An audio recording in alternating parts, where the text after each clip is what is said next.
Kader terbaik PDI Perjuangan Joko Widodo tak hadir pada hari ulang tahun ke-51 PDI Perjuangan. Ketidakhadiran Jokowi memicu spekulasi bahwa hubungan Jokowi dengan PDIP akan berakhir. Laporan utama hari ini mengangkat isu hubungan Jokowi dengan PDI Perjuangan dan imbasnya pada politik nasional.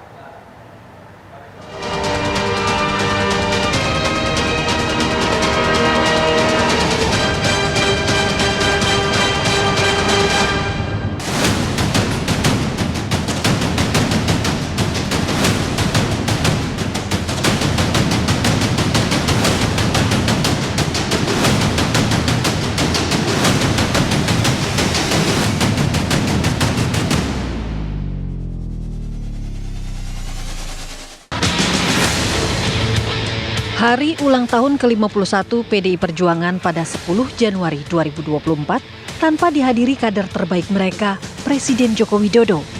Ketidakhadiran Jokowi menjadi perhatian utama publik karena pada saat bersamaan hubungan Jokowi dengan PDIP tengah memanas.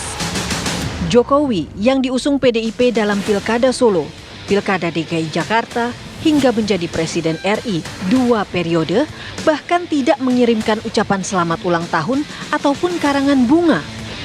Dalam orasi politiknya, Ketua Umum PDI Perjuangan Megawati Soekarno Putri tidak secara khusus menyebut nama Jokowi. Namun ia mengkritik pemerintah yang ditudingnya mempermainkan hukum oleh kekuasaan. Mega juga menyatakan pemilu bukan alat untuk melanggengkan kekuasaan dengan segala cara. Ia menggarisbawahi moral dan etika yang harus dijunjung tinggi. Mega juga menegaskan PDIP besar karena rakyat, bukan karena presiden. 51 tahun kita bisa menjadi begini bukan karena elit, bukan karena presiden, bukan karena menteri, tapi karena rakyat yang mendukung kita. Alasan ketidakhadiran Jokowi juga menjadi hal yang memicu polemik. Sekjen PDIP Hasto Kristianto memaklumi Presiden Jokowi tak hadir karena sedang kunjungan kerja ke luar negeri. Namun beberapa hari sebelumnya Jokowi mengaku tak diundang oleh PDIP. Akan hadir ke PDIP tanggal 10 Januari, Pak. PDIP, Pak. Tanggal 10 Januari ini kan ada akan datang. Belum dapat undangan. Pada hari ulang tahun PDI Perjuangan, Presiden Jokowi memang melakukan kunjungan kerja ke Filipina. Pakar politik M. Kodari menilai ketidakhadiran Jokowi sebagai puncak keretakan hubungan PDIP dengan Jokowi. Ya bisa jalan satu ke utara, satu ke selatan. Jadi kita tahu bahwa hubungan antara Pak Jokowi dengan PDI Perjuangan ini kan mengalami pasang surut dan tren terakhir kelihatannya itu cenderung kepada pasang surut. Dimulai dari Pak Jokowi kelihatannya dimulai dari anaknya Pak Jokowi, Mas Gibran jadi wakilnya Pak Prabowo, dan kemudian PDI Perjuangan menyerang Pak Jokowi kan pada waktu itu, dan ya saya kira ini adalah akumulasi dari dinamika politik yang ada. Kodari melihat renggangnya hubungan PDIP dan Jokowi dipicu oleh sikap masing-masing atas kondisi politik di tanah air. Bukan rahasia lagi, dalam 9 tahun masa pemerintahannya, Jokowi dan PDIP kerap berselisih sikap dan pandangan. Ya ini dua sisi sih saya kira. Di satu sisi Pak Jokowi merasa kurang dilibatkan, tetapi dari PDI Perjuangan juga sendiri juga seperti sudah ya melupakan Pak Jokowi lah. Jadi saya melihat memang ini salah satu titik di mana boleh dibilang antara Pak Jokowi dengan PDI Perjuangan itu sudah beda arah, satu ke utara, satu ke selatan. Memanasnya hubungan Jokowi dan PDI Perjuangan dinilai membawa dampak buruk bagi PDIP di pemilu legislatif dan Ganjar Pranowo dalam Pilpres. Kodari menilai sebagian pendukung PDIP dan Ganjar berpotensi pindah ke Gerindra dan Prabowo. Implikasi politiknya menurut saya bisa jadi makin banyak sebagian pendukung PDI Perjuangan yang mengidolakan Pak Jokowi akan lari kepada Prabowo. Ya, karena apa? Karena melihat bahwa Pak Jokowi ternyata pada hari ini makin jelas dan makin kelihatan asosiasinya dengan Prabowo, dengan Gibran tentu saja. Kemudian Mas Ganjar sendiri kan juga sudah mengatakan bahwa Pak Jokowi sudah mengambil keberpihakan kepada Pak Prabowo. Meski hubungan saat ini sangat buruk, Kodari menilai hubungan Jokowi dengan PDIP bukan akhir dari hubungan mereka. Ketidakharmonisan mereka dipicu oleh Pilpres 2024 dan berpotensi akan membaik pasca Pilpres. Menurut saya sih hubungannya belum putus sama sekali. Tetapi dalam konteks pertarungan Pilpres 2024 memang ya Pak Jokowi kelihatannya lebih dekat dengan Pak Prabowo.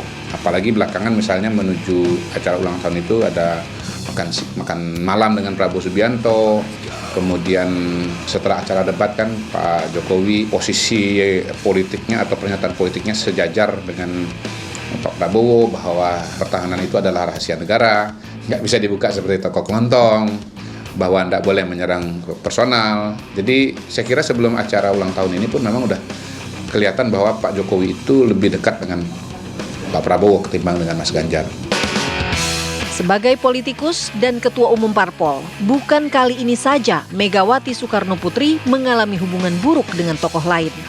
Meski sempat berkonfrontasi dalam politik, Mega menunjukkan sikap sebagai negarawan dan pada akhirnya mereka kembali menjalin hubungan yang baik. Hal ini dinilai sebagai memberi ruang bagi rujuknya Megawati dan Jokowi.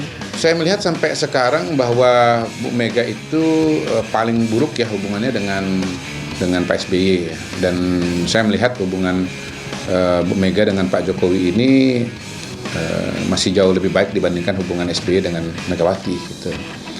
Bu Mega sendiri juga pernah punya hubungan yang dalam tanda kutip pahit dengan Gus Dur. Waktu Gus Dur bertarung dengan Bu Mega dan Gus Dur menang sebagai presiden tahun 99 misalnya. Tetapi setelah itu baik lagi. Jadi menurut saya sih secara garis besar ini mungkin sampai dengan Pilpres.